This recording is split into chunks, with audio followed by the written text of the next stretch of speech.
In the constitution of Iran, Islamic Republic, it says that the Islamic Republic should stay in charge until the Messiah comes. And they think the Messiah comes once they basically spread the word of Islam. They build an international caliphate. That's what they believe. Okay. So it's in their constitution that we have a responsibility to Islamize the whole world. And who is the enemy standing in front of them right now? Israel. So once they have nuclear weapons, they will use it on Israel to have this expansionist ideology. So that it's a world threat. People just don't understand these things. You don't realize that you're not speaking to normal people. These people think martyrdom is the highest honor you can have, and they think that in order for the Messiah to come, they need to spread the word of Islam all around the world, and they will use their nuclear weapons to do so.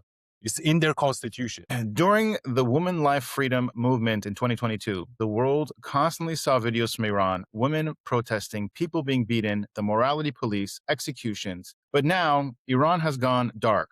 Internet blackouts, censorship, severe crackdowns, and suddenly, much of the outrage disappeared. At the exact same time, many Western commentators, people who have never lived under the Islamic Republic, are now confidently telling the world this war with Iran is unnecessary. Meanwhile, in Britain, tensions are exploding around immigration, Islamism, Tommy Robinson, free speech, and whether Europe is repeating mistakes countries like Iran already lived through. So what is the world not seeing right now? Today, I'm joined once again by Iranian analyst and activist, Younes Sadaghiani. Younes, welcome. Thanks for having me for the third time. I think that's a record, no? Yes. Younes, when you look at everything happening right now, the war, the internet blackout, the media narratives, what frustrates you the most? What do you think people in the West are completely missing right now? So what I hate is that when I watch Piers Morgan and then he brings on these absolute imbeciles that don't know what they're talking about, and even the people that he brings on to defend Iran don't really do a good job. And by Iran, I mean the Iranian people, not the Islamic Republic. But they don't really do a good job. And then he brings all these pro-Qatari, pro-Islamic Republic, anti-Israel, pro-Hamas, left-leaning commentators like Mehdi Hasan and Cenk Uygur, so on and so forth, Professor Morandi, that these people, they just make my blood boil. And then the people he brings from the other side, they don't really do a good job. So I think every time I watch someone like Piers Morgan, I think somehow our side loses and the other side wins, which builds this narrative around this war being the wrong thing to do. And I don't know why Piers Morgan hasn't invited me on. Maybe he's scared. Maybe he knows that if I go on there, I will absolutely destroy these people. And maybe he's being paid by Qatar, and maybe which means the Islamic Republic. You never know. And, he maybe is getting paid to spin this anti-war narrative. But what is happening right now, the world order is changing, and people don't realize that, unfortunately. When the Islamic Republic of Iran falls, it will have a domino effect on the whole region. It will have a domino effect on Abraham Accords, which means countries in the Middle East will be able to sign the Abraham Accords and normalize relations with Israel. Hopefully, in the near future, we can have the Cyrus Accords. I think Trump is smart. I don't think he's going to cave into these naysayers like Candace Owens and Dan Bilzerian and Tucker Carlson and people of that ilk, yeah? I think what is happening right now is that actually the countries in the Middle East are actually arming themselves against the imminent retaliation by the Islamic Republic. Because, UAE got hit a lot during the time, and I think Saudi got hit. So I think the reason why people are telling Donald Trump to stop is because it might be a good sign, because they know this might be the last attack they do on Iran, and they just want to gear up for the retaliation. Do you believe the Iranian regime benefits when the world cannot see what's happening inside the country? Of course. Why do they shut down the internet? Their excuse is, because our systems get hacked by the Israelis. Well, first of all, what an incompetent system you have. What incompetent people you are that you cannot stop a foreign government from attacking you from cyber. That just shows how incompetent you are, and just shows how advanced the Israelis and Americans are, and how old your systems are. And you know what's funny? These AI cameras that the regime bought from China to, sort of be like the morality police for women. Imagine how ridiculous this is. They went to China, bought a bunch of cameras that are AI cameras, and the only purpose of them was to see if a woman is wearing a hijab or not. And then the women would get a text on their phone, you're fined, like, let's say $100 because, you cannot, you didn't wear a hijab. And if you don't pay it, you're going to go to jail. So they bought the cameras for that purpose. Guess what? Israelis and Americans, they hacked those cameras, and then they actually used it to identify where Khamenei and the people around her are going in and out of buildings. So that technology was actually used by the Americans to kill Khamenei. That's basically a joke. So they shut down the internet for that purpose, because they don't want Israelis and Americans doing that kind of thing, hacking their cameras and killing their leaders. But the people that are suffering right now are the Iranian people. The reason why the regime is shutting down the internet is because they don't want the world to see that they are killing their own people, hanging their own people. People are starving. People are unhappy. They don't want the people to see that. If you have nothing to hide, then why do you shut down the cameras? If you think Americans and Israelis are killing innocent people, why don't you let the internet be open so the whole world can see? Why do you close down the internet? Yeah. Now, a few years ago, the world was constantly talking about morality police, executions, women beaten, dissidents disappearing. Now, suddenly, parts of the media frame the regime like sympathetically. They're good people. How did that happen? Why didn't this happen a few years ago? And now suddenly everything has turned around. Well, the thing is, because we have a bunch of left-leaning lunatics that have been brainwashed by this whole social media campaign, which is funded by Qatar and the Islamic Republic. And they've been brainwashed into thinking that Israelis have nothing better to do than to kill innocent civilians. They don't realize that Israel is one of the most advanced countries per capita in terms of innovation, in terms of medicine, in terms of technology, AI, so on and so forth. They have better things to do. So they've been brainwashed into thinking that somehow Zionism is the biggest threat to the world, when in reality it's the Islamic Republic and Islamic extremism. Donald Trump realized that. And I think he's the man with the power. And I don't think he's the type of character that would cave into these type of comments. He knows the truth. As he says, these people that think these things are low IQ, because that's what they truly are. They're either low IQ or they have ulterior motives, or they are pathological in their understanding. They're pathological in their hatred of Jews. They're pathological to the extent they would support terrorists. And it's a shame that this has happened. I was watching Bill Maher the other day, and he was saying, look, Bill Maher is someone that's on the left historically, but he supports Israel a lot. And he was saying, look, there's atrocities happening all the time, all around the world. People dying with, dictatorship governments killing their own people. You don't make a comment about any of those governments. And the amount of people that died far exceeds the amount of civilians that died in Gaza. Why don't you speak about that? That's what makes it anti-Semitic. If you was fair, and if you was, if you wasn't selective in your outrage, and say, look, there's people that died in Iran. Okay, a few people died in Gaza. A few people died in Rwanda. A few people died and you had the equal type of outrage towards all these things, then that would have been fine. But they don't. People don't even know about some of these atrocities. Yet, as soon as Israel strikes Hamas or strikes the Islamic Republic, these people are happy to come out, when Israel doesn't even want to kill innocent civilians. It's Hamas and the Islamic Republic that kill their own people. So it's just selective outrage, unfortunately, and brainwashing. Yeah. Recently at Oxford, they had a debate whether the Islamic Republic of Iran was a bigger threat to the world or Israel was a bigger threat to the world. And I think that they decided that Israel was a bigger threat. I don't know how they come to these conclusions, but what is it about Oxford? And I know I want to speak about your Durham University debate, but what is about Oxford that they side with terrorists, basically? Our institutions hijacked, yeah. I went to London School of Economics myself. And when I came out of university, I was like a borderline socialist.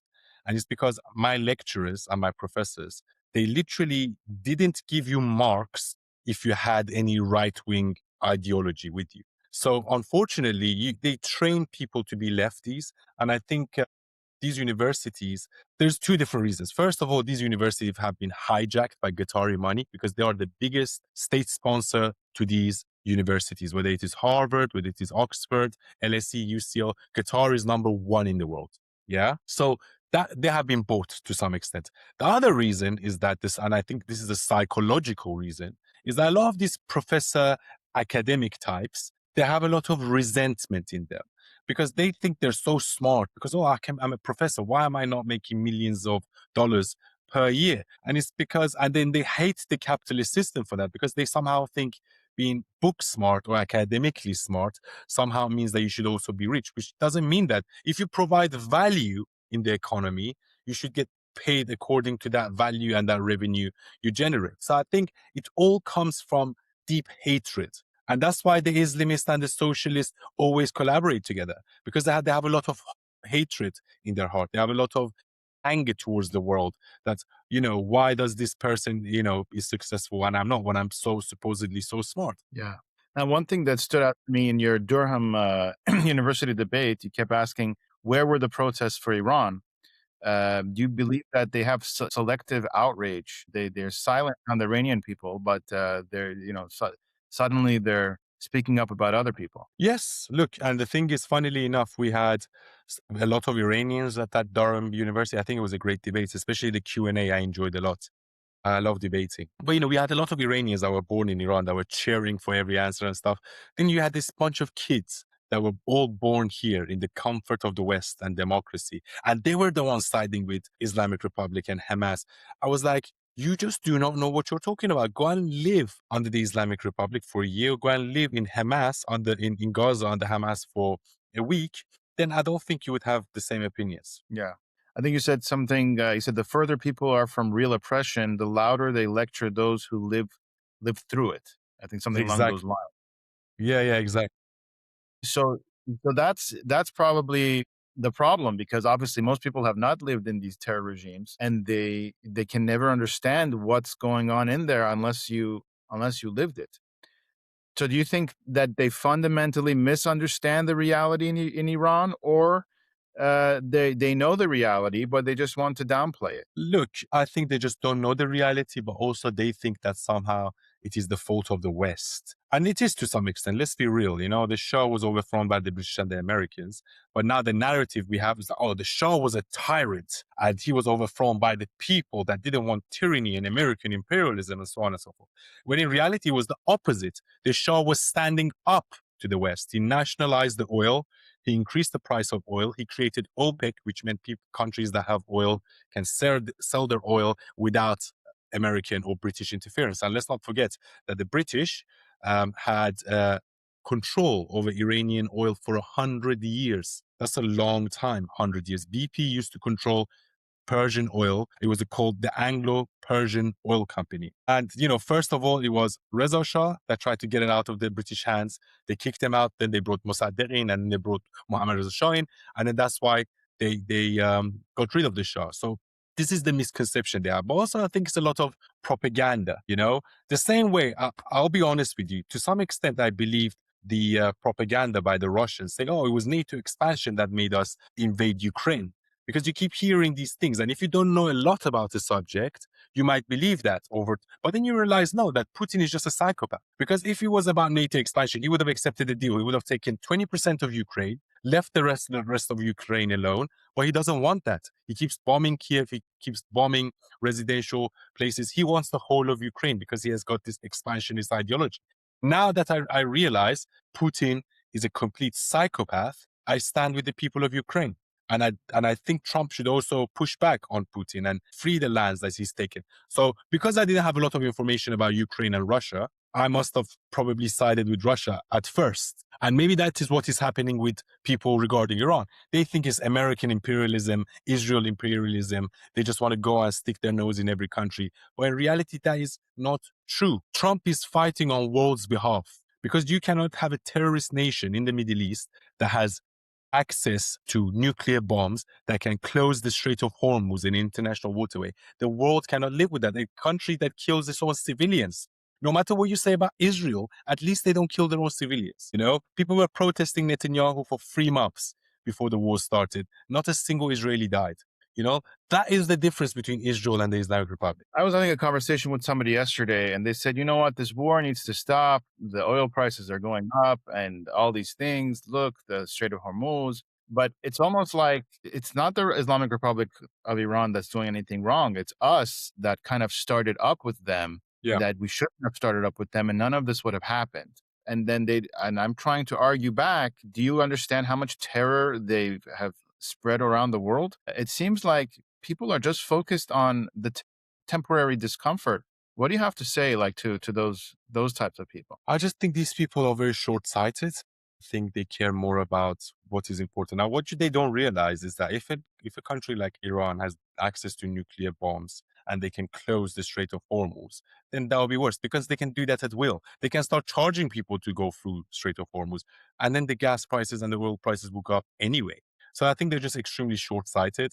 I think their understanding of politics is extremely limited. They don't know the realities of the Middle East, unfortunately. Like they don't know it the same way Israelis and Iranians do. And that's why it's important for us to have these conversations to maybe we can change a few minds here and there. Yeah, one thing they said was, look, North Korea has nuclear bombs and Yeah. everything is fine.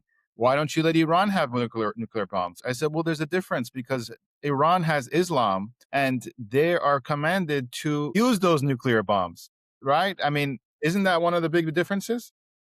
Yeah, but at the same time, North Korea having a nuclear bomb isn't a great idea either, because now South Korea has to always live in constant fear that, Kim Jong-un is going to shoot them. And that's why they have these anti-ballistic missiles so they can stop these. It's like almost like an Iron Dome. They have similar thing in South Korea because they're just scared. They're scared. The thing is, the problem with that is that if North Korea tries to shoot South Korea because of the nuclear cloud it would also take over North Korea. So I don't think Kim Jong-un is that stupid. But then for the Iranians, because Israel is so far away, it's not going to really affect them. So they might probably use it. And look how much they bully their own civilians. Look how many civilians they killed. They killed 40, 50,000 people in 2 days. Yeah. Now imagine this regime that kills women, kills children, heads men, hangs men. Imagine this country, this type of country that has this sort of messiah complex that think, and this is for the audience that don't know. In the constitution of Iran, Islamic Republic, it says that the Islamic Republic should stay in charge until the Messiah comes. And they think the Messiah comes once they basically spread the word of Islam. They build an international caliphate. That's what they believe. Okay. So it's in their constitution that we have a responsibility to Islamize the whole world. And who is the enemy standing in front of them right now? Israel. So once they have nuclear weapons, they will use it on Israel to have this expansionist ideology. So it's a world threat. People just don't understand these things. You don't realize that you're not speaking to normal people. These people think martyrdom is the highest honor you can have, and they think that in order for the Messiah to come, they need to spread the word of Islam all around the world, and they will use their nuclear weapons to do so. It's in their constitution. I mean, we saw that they didn't just use ballistic missiles to shoot at Israel. They shot at all their neighbors, including the Arab neighbors, the UAE. They kind of like a bully of the region. So it's very different. Yeah. Now you attended the Unite the Kingdom march, which was connected to Tommy Robinson. What did you see there that completely contradicted the media narrative? Well, let me just quickly say something about the other question that you were saying about the countries in the region, how they shot against the other countries in the region. That is true, but I think that was mostly based out of jealousy, because look at the development that Dubai made in the last 40, 50 years. And, you compare the pictures of Dubai 50 years ago to the pictures of Iran. Dubai was basically a desert, and Tehran was one of the most visited cities in the world. So deep down, these people are actually not that stupid. They were just jealous and envious of the progress that all these Arab countries made. But now, they've made enemies with these countries to the point that UAE and Saudi Arabia have military contracts with Israel. Yeah. So this is what I mean. I think this whole pause is for them to get maybe more missiles, to get maybe more anti-drone missiles, to get an Iron Dome, stuff of that nature. I think this is what they're posing for.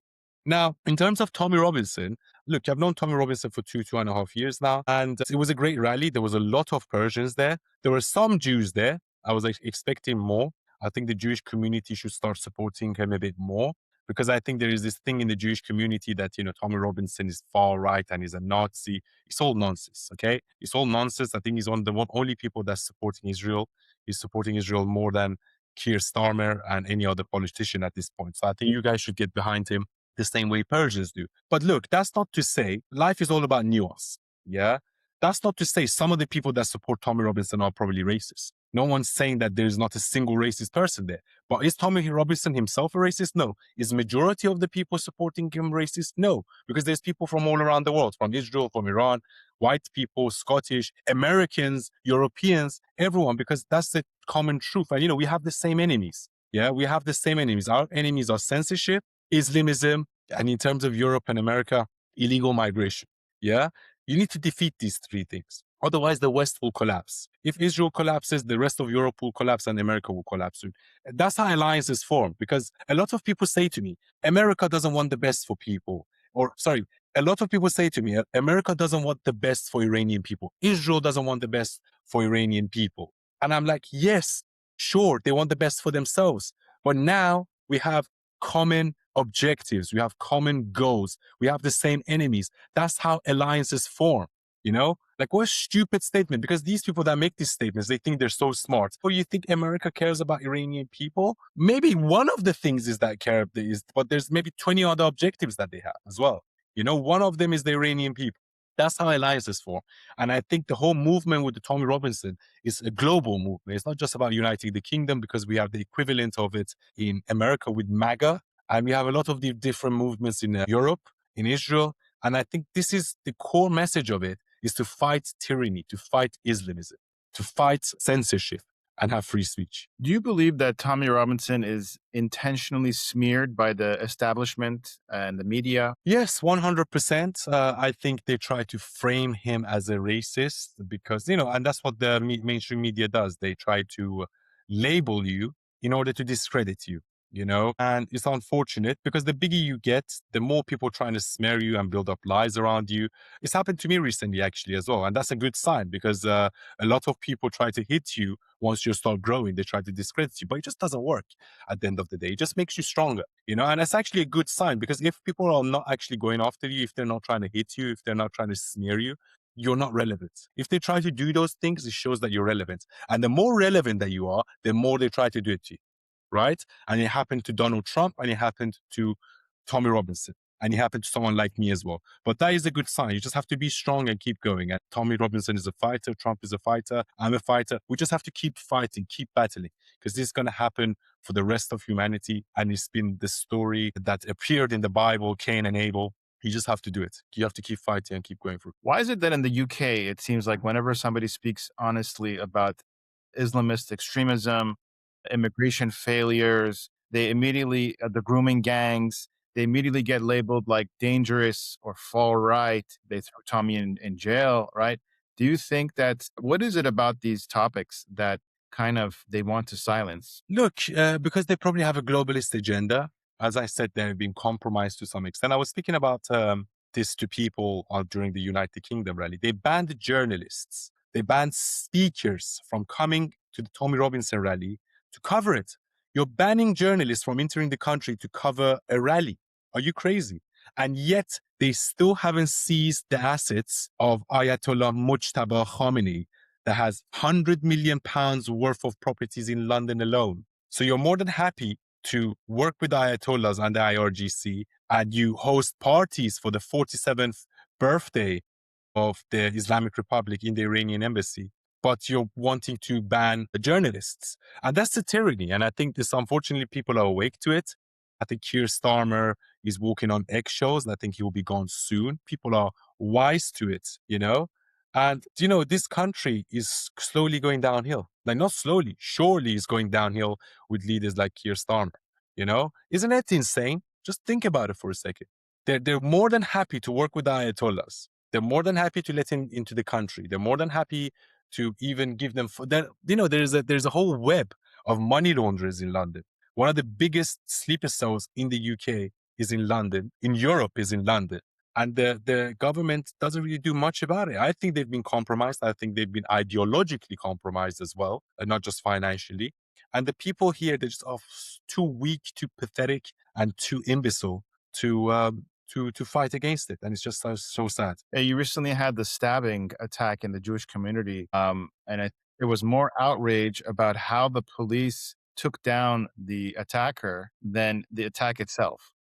So there's two different attacks we're talking about, but I'm happy to speak about both. So yeah, the sleeper cell attack was on Golders Green, which I was actually yesterday. I was in the eternal wall, or Divar Javid Naman, we say in Farsi. Yeah, there was an attack on Gold is Green, just attacking Jews. And it was also sponsored by the Islamic Republic. Surprise, surprise. And also a few days before that, I was in Whitechapel and we got this guy saying, I'm going to behead all Jews like this, and going like camera. And that went viral and actually the person got arrested and charged. I'm not so sure if he went to jail yet. I have to double check. But at least we done something good for the Jewish community, to at least manage to identify one person in London. One person is not enough. There's plenty of them. But then another thing that happened in London recently is that a Polish guy was walking home from a party. Yeah? Young dude, good looking guy, clean shaven, nice, well dressed. Going home, a black guy comes with a knife and stabs him. And then the police come and the guy is stabbed. And then the black guy says to the police, oh, he was racist to me. And then the police arrest the guy that was stabbed and the guy dies in custody. Can you imagine that? It's all over Visegrad. I encourage you to go. I forgot his name. His name is Henry Nowak. I mean, go have a look, everyone. The guy is on the right, You see? Yeah. It's insane. So this is the two people that were recently stabbed. The woman that was in the train, for those of you that know, in America, and this guy. And the one on the left happened in London, I think. Yeah, crazy. You think that Keir Starmer could be replaced by someone normal, like Kemi? Kemi Badenoch. Yes. She's been very outspoken. She's great, but do you she's a think conservative though? So I think the problem is, I think the next prime minister is probably going to be Nigel Farage, although there is people from Restore Britain and Advance and everyone, but most likely Reform will win. I think they're a lot better than what we have currently. Although I don't think Nigel Farage is perfect, I think he's better than what we have currently. But the thing is, Labour is going to be in power until 2029 unless they call a general election themselves. If Keir Starmer goes, they will elect someone within their own party, So Labour will be in power till 2029. And I think they will probably be gone by the next general election, unless Labour does such a bad job that people start protesting, they call a snap election, which I highly doubt. I think even if they get rid of Keir Starmer, they will probably have an internal election within Labour voters. I want to speak to you about, we brought up Piers Morgan, but it seems like Piers Morgan has a target on Tommy Robinson. What is it about Tommy that Piers seems like he doesn't like? And it seems like Piers Morgan is a defender of Islam. Well, Piers Morgan is a disingenuous person. I know he's got a huge platform. I actually know his son, believe it or not. I partied with his son many, many times. Even before I got into politics, I used to see him all the time. I don't know why he hasn't had me on. It's because he probably knows I will destroy him or destroy his guests, because I'm not this white person or a Jewish person that would just defend. I'm an Iranian that was born in Iran that knows Islam inside and out. So if I say something, it's not Islamophobic. A bit similar to Mossab Hassan Youssef. When he talks, people listen. And look, the guy is just disingenuous. I think in Farsi we say, or I'll translate it, whichever way the wind blows, he blows it that way. Or whichever way the river's going, he swims that way. So I think at the moment in time, because of the brainwashing that has taken place in the last 2 or 3 years, a lot of people are anti-Israel, a lot of people are pro-Islamic Republic, and I think he's just riding that wave because he's thinking, well, majority of my audience are on that side. I'm just going to start pandering to them, But as soon as he feels like, look, maybe the momentum is shifting to the other side, he will probably come to the other side. So he's a flip-flopper. I just think he lacks principles. And yeah, he's hypocritical. I hope he sees this. I hope really one day he invites me on his show, really. Yeah, I hope so too. You're an immigrant yourself, obviously. So when people accuse movements like Unite the Kingdom of simply being anti-immigrant, anti-migration, what do they fundamentally misunderstand about that? Look, at the end of the day, this is the United Kingdom. This is not Pakistan or any other country. The problem we have now is that because of a large flux of immigrants, a lot of them illegal, they think that somehow the United Kingdom should pander to them. Okay? Now, every culture has the right to preserve itself. We moved to this country, so we have to adapt to this country. This country doesn't have to adapt to us. If Iran is free, hopefully soon, and let's say I become president, I'll say, look to the immigrants, you guys are welcome if you come here legally, if you work hard, but you have to adapt Persian culture. Okay? Yes, we will have certain elements of Westernism and stuff. Iranian people are very open-minded, by the way. But at the end of the day, this is our country. You have to adapt to us. We don't have to adapt to you, right? And that's basically what Tommy Robinson is saying. He's just tired of this censorship that is going on social media and in mainstream media, and this labeling and, nonsense. And at the same time, he's tired of these Islamists that are taking over this country, and I agree with them 100%. Go to Bradford, go to Whitehall in London, go to Birmingham, go to Luton, where Tommy Robinson comes from. You don't feel like you're in London. You just do not feel like you're in London. You feel like you landed in Pakistan. And I just think that is not okay. But also, other than that, you go all around Europe and you see people under the bridges, doing drugs or selling drugs, or you see a lot of homeless people. Like, Europe has gone really downhill. And, in terms of power that Europe had, Europe is not the same. It doesn't really have a say on international matters like it used to. It's gone really downhill, and the quality of the people that, everyone's leaving Europe. Everyone's either going to America or to Dubai. I mean, Dubai not anymore, but, people used to go to Dubai a lot. So I know a lot of British Jews that left to go to live in Israel.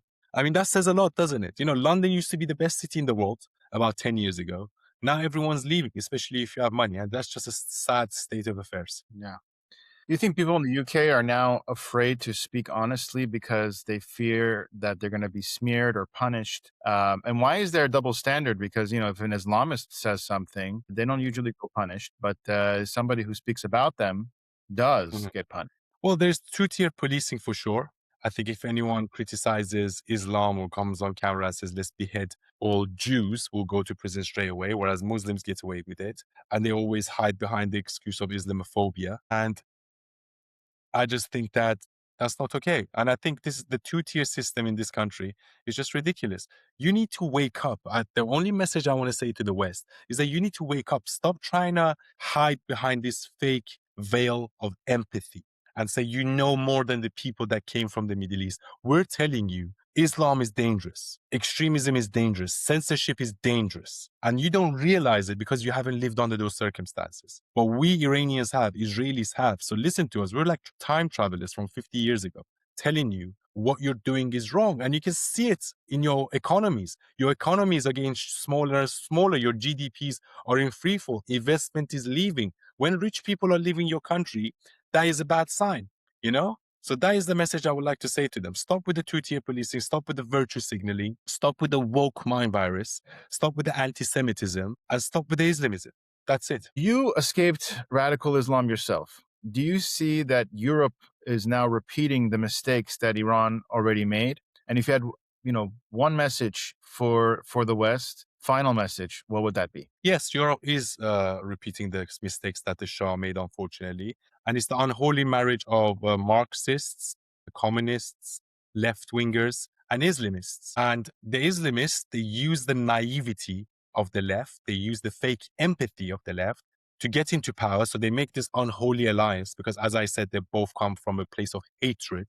They use it, they get into power. Then the Islamists end up killing the left-leaning communist Marxist types. So it's not going to end well for you, especially if you're a liberal. So you think this fake veil of empathy and this globalization and open borders and, not saying a word about Islamists is gonna do you favors. No, the first people they're going to go after is yourselves. It's the liberals, because that's what happened in the Islamic Revolution in 1979. The Marxists and the Islamists, they collaborated. And then once the Islamists got into power, they killed all the Marxists first because they saw them as a threat.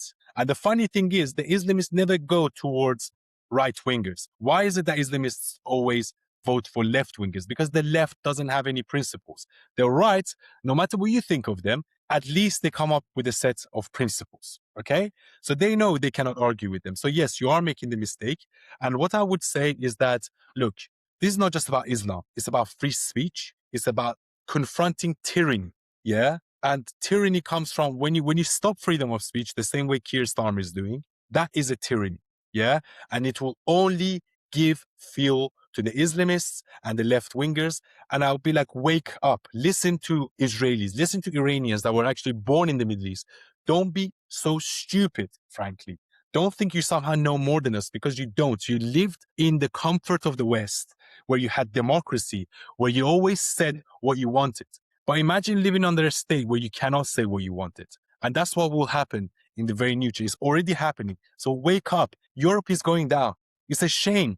You know, Europe is a beautiful, beautiful place. You've got amazing natural and also things that you built. Don't let it go to waste, because you're letting it go to waste. Israel is unrecognizable right now. Yeah. And you can look at the example of Poland. The only country that is doing well in Europe is Poland. Why? Because they have zero, as my friend Dominic Tarczewski says, the one that was actually banned from coming to the Tommy Robinson rally to give a speech, zero illegal immigrants. And also, he says, Poland is for the Poles. Yeah, Poland is for the Polish people. And I agree with him 100%. Thank you, Younes, again for your time. I always appreciate it, and hope to speak to you again soon. Thanks for having me. If you have a 401k or an IRA, please listen. Gold is at record highs.